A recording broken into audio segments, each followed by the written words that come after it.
All right, so Ecom Tom back with another video talking about Facebook Marketplace dropshipping. We're going to be going over a little bit about SKU Grid. So in this video, I've added 4 items into SKU Grid, and I just want to go over what SKU Grid is and what it really does in general. So the number one thing that SKU Grid does is that it connects to your supplier, which you give it the URL of, and it's supposed to connect to a marketplace. But since there is no automatic repricing or any ability to reprice on Facebook Marketplace, we are using in the settings option its ability to send us email notifications to know when prices change, to know when stock's going in and out of stock, and things like that.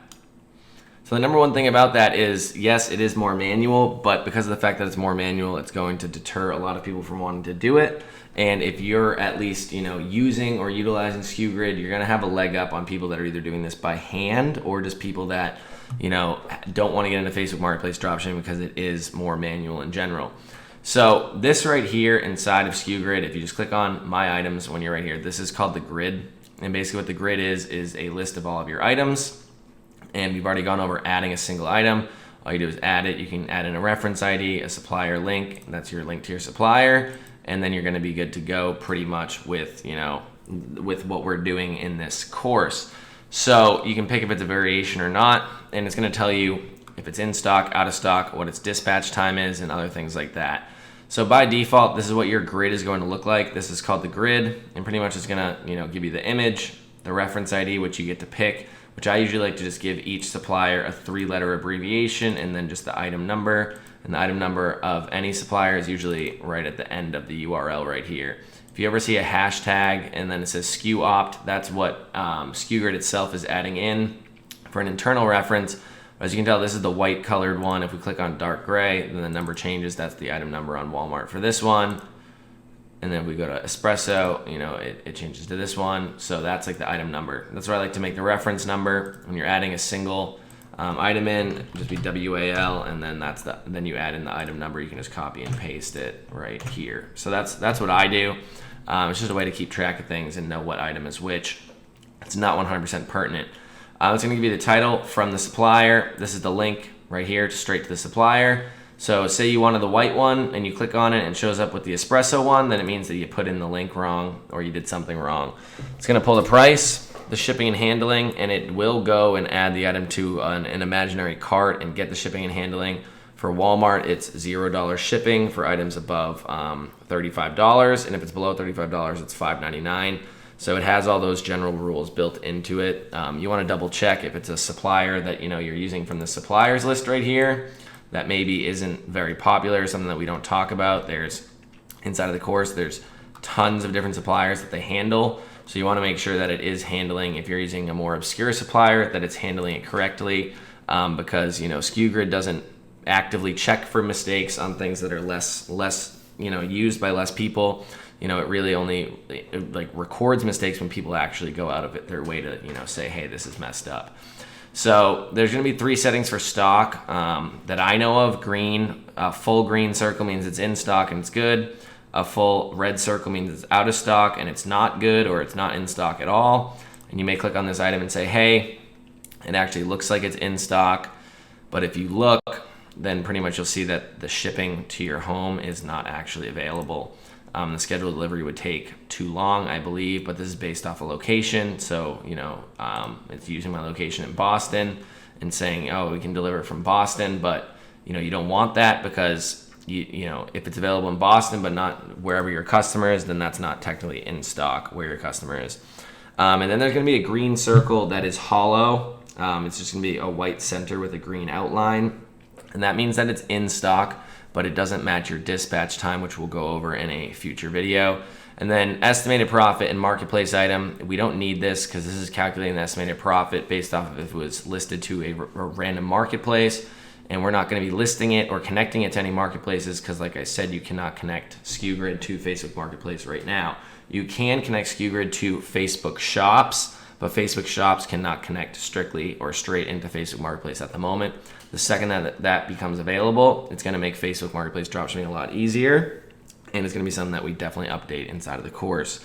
So again, you don't need marketplace item because we're not listing it specifically to any marketplace. So I'm going to show you how to go in and get rid of these two settings because you do not need it. And then in the next video, I will be talking about the dispatch time. So pretty much here's the settings tab over here on the left-hand side. You just click on settings. At this point in time, you want to come down to show the following columns in table. You click that, and then you want to just get rid of estimated profit and reprice item. And when you click save settings, we'll be good to go. If we go back, this will be my items. And if you are using SKU Grid for something like eBay and Amazon or something else, then you might not want to be getting rid of this. This is as if you're only using or creating a brand new SKU Grid account just for Facebook Marketplace dropshipping. So if you're dropshipping on eBay and using SKU Grid, then just keep it the way that you've always used it. But this is as if, I created a brand new account strictly for Facebook Marketplace dropshipping, and these are just gonna be my Facebook Marketplace dropshipping items for the sake of this video. So pretty much, you can see everything that you'll need. The image, you don't really need the image, you don't need the reference ID, you don't need the title, but it helps just in knowing what the item is. Here's the store SKU, that's based off of your supplier.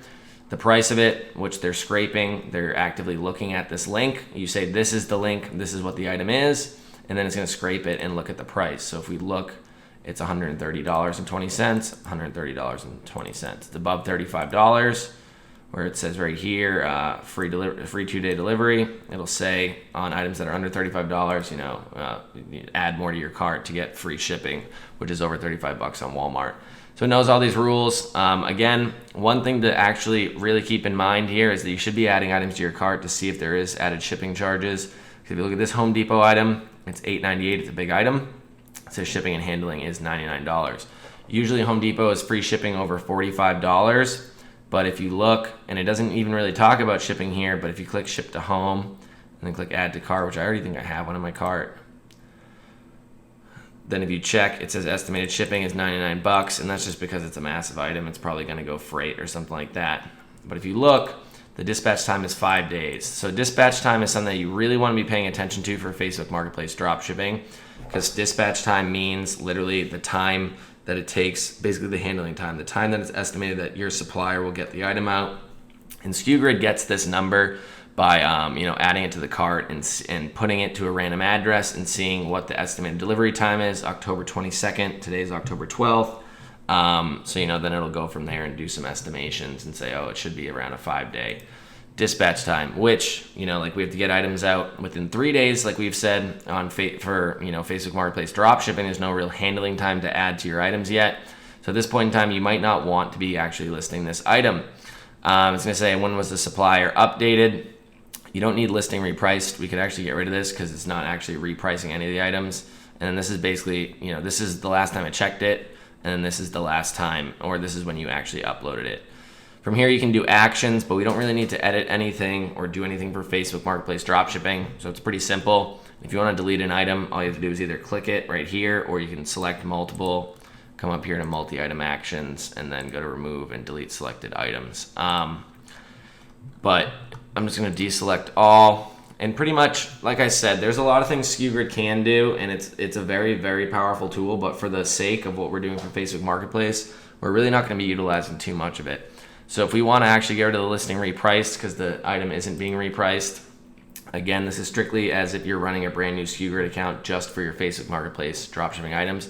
If you've already been using SKU Grid for, also eBay and Amazon or some other form of dropshipping, then this video most likely isn't going to be too helpful for you. But this is for the people that are new to just dropshipping in general. So this is really all you will need for Facebook Marketplace dropshipping if that's all you're doing with this SKU Grid account. So again, if you've already been using SKU Grid and you want to use the same account, then by all means do so, and don't really do any of the edits that I showed, because you're going to want some of the other things I just got rid of if you're dropshipping on other marketplaces. But for the sake of Facebook Marketplace dropshipping, all we're doing is we're adding in our suppliers' links, and then SKU Grid's going to be tracking them, and then we're going to be getting notifications in the settings section based off the notification setting, which I will go over as well, sent to our email that we have connected to our SKU Grid, and then basically we will be getting updates based on stock and price changes. So that's pretty much it. That's all SKU Grid is going to be used for in this course at the moment. But the second that SKU Grid can do automatic repricing into Facebook Marketplace, it's going to be a much more powerful and robust tool for us, and there will be much more to set up later on down the road once that option becomes available to us. So hopefully this video wasn't too confusing. I wanted to make it as simple as possible. I will be going over dispatch time in the next video. Thank you very much. I hope this was helpful. If you have any questions, leave it down below or ask them in the Facebook group. Thank you, and I'll see you in the next video.